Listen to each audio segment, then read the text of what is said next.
This has Buccaneer fans fired up after a grueling game in the heat in Tampa Bay against the defending champs. There were a lot of ups, a lot of downs. Unfortunately, the Buccaneers were not able to come out on top, but it was a crazy battle nonetheless with a lot of things to talk about. I'm Sebastian the Buccaneers Digest. This is the first episode that we've had where I've had to come on here after a loss. The Buccaneers are now unfortunately 3-1 instead of 4-0. It was a battle of two 3-0 teams. The Bucs were not able to come out on top, but listen, we just gotta roll with the punches here because it's listen, you saw the shorts. I was actually weirdly optimistic after the game, and I was not feeling that way at halftime. At halftime, we were getting rolled, embarrassed, all the things, but we got the longest field goal in Buccaneers history. We tend to do that against the Eagles for some reason. But yeah, it was fun. Like the game overall was fun. A lot of back and forth with Eagles fans. They invaded Raymond James. Unfortunately, they have a tendency to do that. A lot of transplant fans, in Tampa Bay.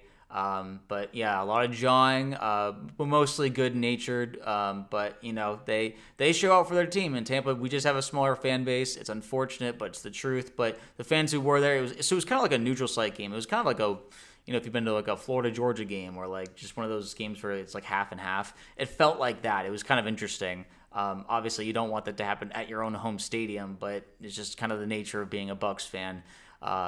Not saying that's acceptable, but until season ticket holders stop selling to Eagles fans or any other big market team, and until Bucs fans really start showing out, even during the hot games or the expensive games, it's just gonna be this way a little bit. Anyway, we lost, and I don't really want to make light of that. It's never a good thing to lose, but this was a litmus test. We all knew coming in. Okay, the conversation around the Buccaneers was, is this team actually good? They scraped out a few wins against teams that really hadn't won many games in the NFL, and so it's like, okay, so what?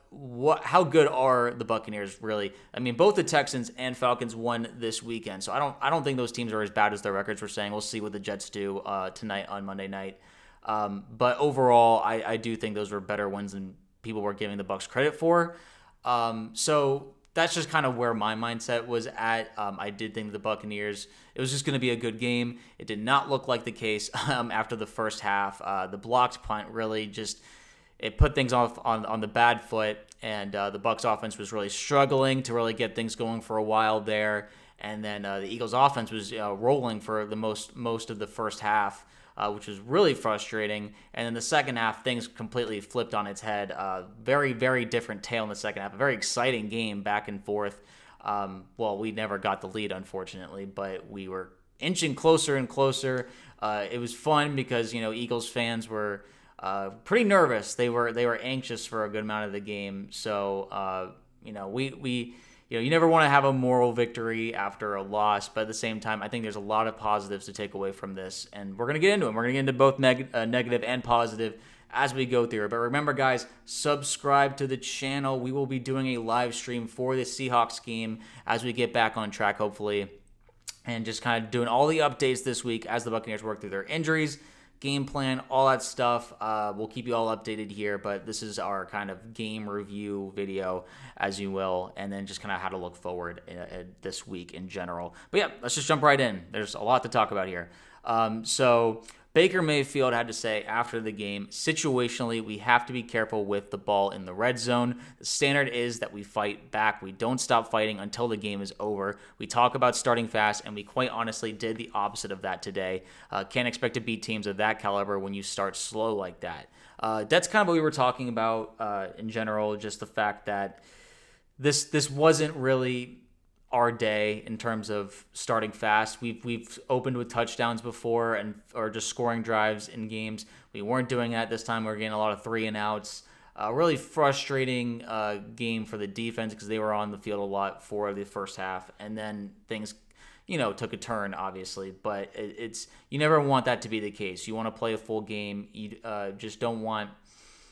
You don't want to put your team in a hole early, and that's what happened. It was 14-0, then 14-3, then 20. I think then 24-3 or 21-3, then 24-3, and then we scored 24-6 before halftime with the 65-yarder. Again, longest field goal in NFL history in terms of outdoors. I think that's awesome. And then obviously longest in Bucs history. I'm glad I saw that in person. I have it on my phone, which is really cool. So shout out to Chase McLaughlin. He is well back in form. We don't have to worry about our kicker having yips anymore. Our punter, on the other hand, that's a different question. But our kicker is still good. He has a chance to still be the best Bucs kicker in history. I think that's on the table, especially now he has this record. That's awesome.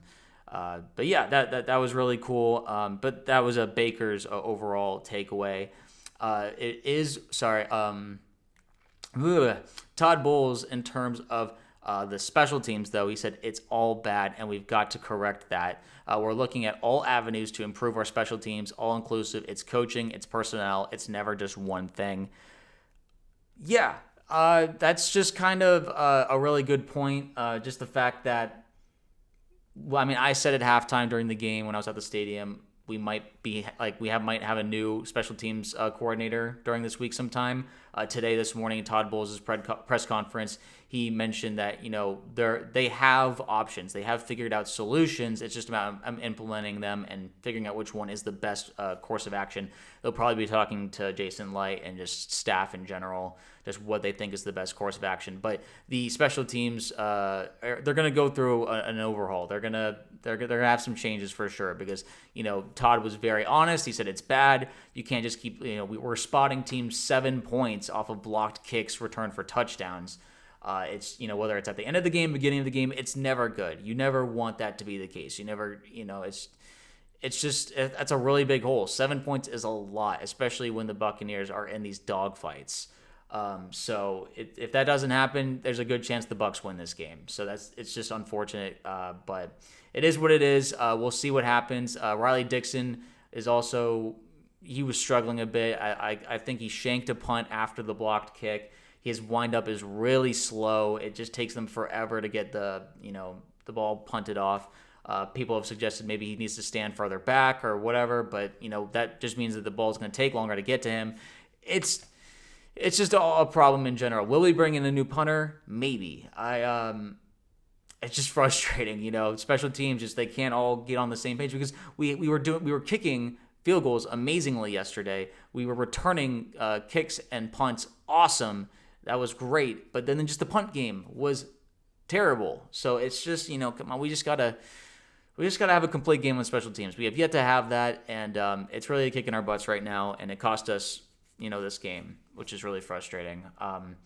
And I don't want to be that guy, and I never will blame a game on the referees, but the referees were horrendous for a good portion of this game, and we'll talk about it later, but the Bucky Irving quote-unquote fumble was not a fumble. We all know that to be true. The ground can't cause a fumble, and not even just that, his shin was down before the ball came out, so and that, the replay review, for some reason, they just gifted it to the Eagles, and that allowed them to do their fake tush push that allowed them to score. I was John at Eagles fans saying that, hey, they're scared to do the actual tush push against us because they're scared of Vita Vea.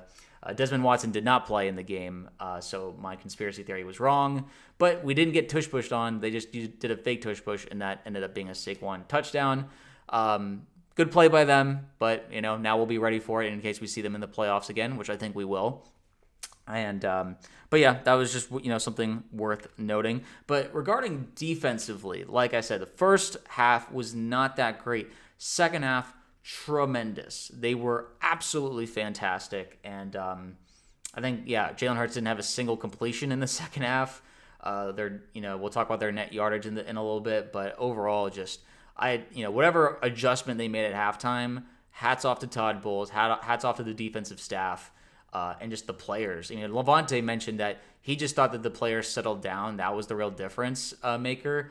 I don't know if I buy that. I think that the Buccaneers made some adjustments. They played a little bit more man coverage. Benjamin Morris and Jacob Parrish were really getting after A.J. Brown and Devontae Smith, limiting them. I think A.J. only had 2 catches or something, and he's posting on social media afterwards that hinting that he doesn't want to be there. Not that the Bucs don't have to deal with that kind of behavior from their receivers, so that's kind of nice. But yeah, so I mean, we lost. They got to say that, whatever. But we don't have drama. I am still thankful for that. But anyway, Greg Allman posted about this, about the defense in the 2025 for the Bucs. We're fourth in total defense, fifth in versus the run, 10th versus the pass, third on third down. They're 21st in scoring defense, but take away the 3 blocks and 21 points there, and they'd rank in the top 10. So, I mean, obviously, you can't take those things away. They will count against them. But contextually, it is important to notice that the Bucs defense, when they're on the field and not blocking or not going up against field goals or whatever, they're doing really, really well. They're performing really well as a group. Obviously we wish that they would have performed a bit more like they did in the second half in the first half, but that doesn't mean that, we can't be proud of what they're doing, with just, linebacking play being a bit worse for wear right now. Unfortunately, there are signs of Lavonte aging right now. He's 35 years old. He's just missing tackles out there, but he's still a tremendous leader, a tremendous presence, play recognition, all kinds of stuff. I wouldn't want any other one else other than Lavonte David out there right now. Sebastian Dennis, putting him up against Devontae Smith, covering him, that was not great. And then obviously that didn't work out. They got a big third down conversion off of that, or was it fourth down? One of those things. Anyway, Dennis is just really having a not good season. Jahad Campbell, the guy that I wanted the Bucs to draft in the first round, got an interception in the red zone against Baker Mayfield. That sucked because it's just, of course that happens. But I really want to shout out the draft picks that the Bucs did make. Emeka Egbuka had another sensational touchdown and just had a good game overall. Benjamin Morrison and Jacob Parrish were locked down in the second half. They were so fun to watch. Really, they have bright futures if they can stay healthy. Benjamin Morrison did leave the game with a hamstring injury. We'll find out later this week how that will affect him and how long he'll be out. Hopefully not too long, because he when he's been out there, he has looked really, really good in general. Joshua Quippo from Peter Report reported about Parrish and Morrison through 4 weeks that they have 148 coverage reps, 23 targets against both of them, 15 receptions in general, 80 receptions in general. This is between both of them. 0 touchdowns, a 70.92 quarterback rating, and a negative 0.49 EPA per target. So the future is bright for the secondary. Both seem to be really, really good grabs or picks for the Buccaneers. Another strong draft class for Jason Licht and company. Especially, if we got 2 great corners, we've been wanting that for a while. And Parrish, we know, looks great. Benjamin Morrison's going to need a few more reps, but, he was right. They trusted him to cover A.J. Brown, which I think was awesome. So really, really excited about those performances, and I just hope that they stay healthy and we keep getting good stuff out of them. Todd Bowles did mention he is getting a little concerned about cornerback health in general because Dean did go down. I think he was evaluated for a concussion or some kind of injury. So we'll see how that develops. But we're getting just more and more thin in the secondary. We'll see if guys get moved around and we sign free agents, bring people up from the practice squad, all that stuff we will report. But never fun just to constantly see those injuries and just deplete our secondary like it's always been that problem. Bucky Irving is also dealing with an injury, but we'll see how that goes. But I do really want to shout out Baker Mayfield. I think what he has been able to do has been nothing short of sensational. Like whenever you think that the Buccaneers, they're gonna get blown out, they're not in this game. He's throwing just darts, electric throws for 70+ yard touchdowns. I think Emeka's was like the longest catch or play by a rookie in Bucs history, or at least a rookie wide receiver. And like it was fun. And at the game, they were showing Emeka on the screen when they were announcing that, and he was just totally straight faced. He's just all business. He wants to win. He doesn't care about the records right now. And you gotta love it, man. His offensive rookie of the year campaign continues to go strongly. Even though we're not aiming for awards, we're trying to. Awards are nice, but we want wins. We want division titles. We want Super Bowls. And unfortunately, the Eagles, getting this win, they will have the tiebreaker against us if we end up with the same record at the end of the year. Either way, I do think that we'll be seeing each other in the playoffs, just because these two teams are really good. There are also other really good teams in the NFC, so we'll see what happens. Things are always unpredictable once it gets to January. The Lions are obviously really good once again. We'll see if Washington's able to pick things up. The Packers are looking weird after that Cowboys-Packers Sunday night game. But anyway, these two teams are great. The Eagles have a lot of respect for us. I saw a lot of quotes that they had the game circled because they wanted to prove that the Bucs don't own the Eagles. They were able to get this win. So I think this rivalry has been kind of renewed a little bit. These are two really good teams that are going to be going at it for a long time. But Baker Mayfield, man, just making play after play. And unfortunately, everyone was saying, we're all kind of holding our breath until he throws that unfortunate interception that really changes the game. That being the red zone interception at the end. I've seen some clips showing that maybe it got tipped. Overall, though, that's a play where it was clearly broken. Godwin, I think, waved his arms in the end zone, but it wasn't as open as it seemed, and he probably just should have just thrown it away, or at least just gone down, because 3 points there would have been massive. Even though we needed a touchdown in the end. The Eagles defense, they stepped up. They stepped up big time at the end when the offense literally wasn't doing anything. So I always want to give credit when it's due. The Eagles defense did a really good job. But this play, man, I'm getting really frustrated referee-wise. It feels like we've been getting hosed by the refs a lot this season. I'm not saying that's why we lost, but these are really frustrating game-changing plays.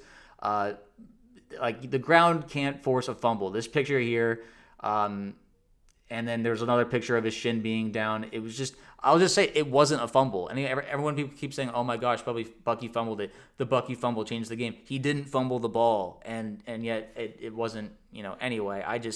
It really irks me when stuff like that happens. It was the, one of the two turnovers. The Baker interception is one thing, but this really, shifted the game. And I'm just frustrated. I just want the more consistency from the refs. I want refs to be held accountable when they make a bad call, and just stuff like that. But again, I will not blame the refs in terms of why we lost. We lost special teams, once again getting on our way and not having a good first half. And just the Eagles, they're a well-oiled machine. I'm not gonna trash talk Jalen Hurts. He's a winner.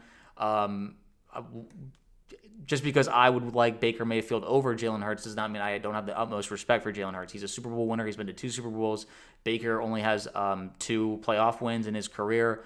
There's a stark difference in terms of accomplishments. The Bucs are a very talented team, so we can't be like, oh, Jalen has all this talent, but Baker doesn't. No, Baker has talent, and we were at home, and we should have won this game. So credit to them. They, their defense stepped up, and they played, enough complimentary football to get them the win. But yeah, Rick Stroud was shouting out the incredible defensive effort by the Bucs in the second half, who forced 6 punts. There were so many 3-and-outs in 7 Eagles drives, and allowed a net of 17 yards before they took the safety, which ended up taking away all their yardage.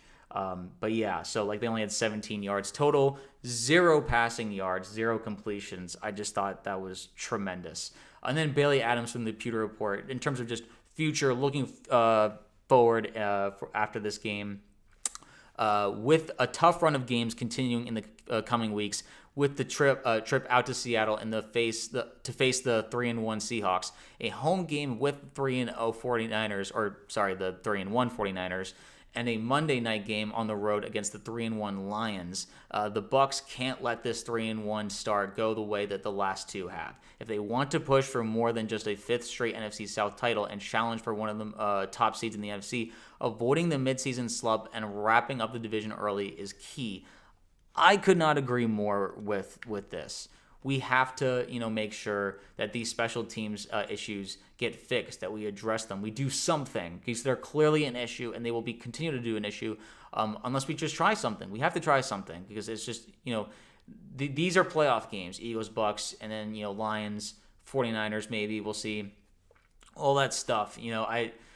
We can't underestimate these. Seattle might even be a playoff game. Who knows? It's just, I don't want to ever underestimate the fact that we have such a talented team. We have such a good bunch of characters, both on the coaching staff and player side, and just the organizational side. The culture is great. we are in the prime of Bucs football right now, and we want to get another ring out of this at the very least, or at least challenge for a ring. Let's get to an NFC Championship game. Let's get to a Super Bowl.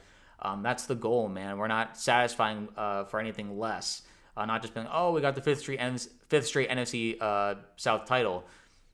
We want that, but we want a ring, man. Like that's we've been winning the division 4 straight years. Like it's time for more.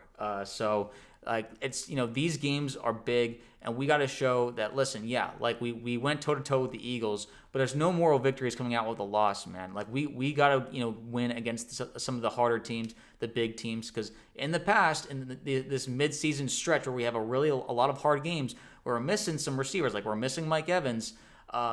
We've allowed that to hold us back. And listen, it was great seeing Wirfs and Godwin back in this game. I was thrilled to have them back. I was so happy with the defensive performance in the second half. But overall, I'm still worried in the sense that these are really hard games, and that the Bucs, that they have a chance to really like stamp themselves as one of the best teams in the league. There's still doubts at this point. Because winning the big games, that's what matters. We beat the Lions last year when they were fully healthy, and we weren't. But after that, like we didn't really have a lot of signature wins besides like the Commanders, the Lions, I guess the Eagles, but they were injured as well. I'm not making excuses just because like Mike Evans wasn't playing, Gadecki wasn't playing, Cansey wasn't playing. Like we had injuries in this game. That doesn't mean like I don't blame the refs. I don't blame the injuries. You have to play with what you have and what the hand you're dealt with. That's just how it's been in football always. They're never going to retroactively change a game afterwards. Find a way to win. Winners win. That's just the bottom line. And so going into Seattle next game, we must find a way to really bring it to Sam Darnold and that team, because they've been looking good. They struggled against a divisional opponent with the Arizona Cardinals, but they found a way to win. And they're 3-1 as well. This could be also another big game for the standings. So I'm interested to see how the Bucs respond to this. Will they let this loss fuel them, or will we just fall into another midseason slump like we always have? This is another chance to prove that this isn't the same old Bucs. This isn't the same Bucs team that we've been in the past, that we know the pitfalls that we've fallen into before. We're not going to let injuries hold us back. We're going to always have next man up mentality. We're going to fix the problems that we see early and work towards just really finding a way to get these big wins that are coming up. Because the second half of the season, it looks good right now. It looks peachy. You never know how it's going to turn out. Injuries, just things change, trades. You never know. So just don't take for granted the fact that, listen, you got to face the team who's in front of you as it is, and just try and win every week. I think this Bucs team, they won't be favored in every game, but they can win every game. And I still have full belief in Baker Mayfield. He's one of the best quarterbacks in the league. I was telling that to like guys in the stands while we were watching like those last few drives. I was like, there's no other quarterback I'd want it in their hands right now. I trust our guy. Now people will say Mahomes, Josh Allen, all those guys. Cool. Maybe we'll see them later this season. We'll see Josh Allen for sure, but maybe we'll see Mahomes again in the Super Bowl. I don't want to, but anyway, the America doesn't want to. But yeah, it'll be interesting, man. I'm proud of the fight this team has, the grit. We're not gonna back down. We'll keep fighting till the end. We came up short this time, but I do believe that our culture of winning will take us far this season. It's just about getting back on the horse, not letting this. Baker was talking about, hey, like this should take us off because we can't start slow every time. We can't let teams get into that kind of a lead. Because like we had so many chances, and we had chances in this game. We could have won the game despite the refs, despite the injuries. We had a chance to tie the game, and even more so, like if we scored on that red zone pick drive, we could have gotten the ball back afterwards, like we did, and maybe go for the win. So it's just one of those things. We had our chances, and we didn't. The Eagles defense, they stepped up in the moment when they needed to, and that's why I have respect for them. Their fans are nasty. They come in droves. They'll talk their stuff, and that's their culture. That's Philly. But they've won. They're the defending champs, and until we beat them, until someone beats them, we have to work on getting to their level, which I do think we're very close. So anyway, I've rambled on enough. Question is for you guys: how do you feel about the Buccaneers after this loss against the Eagles? Are you feeling better about them, worse about them, about the same? Where's your confidence level on a scale of 1 to 10 for the Buccaneers? And do you think that this loss will ignite the Buccaneers into a good stretch of football against these good teams that we have coming up with the Niners, the Seahawks, the Bills, the Lions, all that stuff? Or do you think that we're going to fall back into our old habits? Let me know in the comments below how you're just feeling about the Buccaneers. And Eagles fans, if you end up in the comments section, listen, you guys won. I'm not making excuses, but I do think that we'll see you again. And but yeah, you guys are the champs right now. You guys are the best team in the league right now, and respect to you guys. But I think deep down, the Eagles fans, they know that they're a little worried about seeing us again. And whether that's in Philly or in Tampa, whatever happens, I think that there's going to be a lot to look forward to. And these are two explosive teams, a lot to fight for, a lot of pride, a lot of culture. And that's the beauty of football. You're gonna get some really good games out of these teams and these organizations. So anyway, until next time, we'll be updating on all injuries and all things Buccaneers, getting ready for the Seattle game. Leave your thoughts down below, like, comment, subscribe, all that good stuff, and I'll see you in the next one.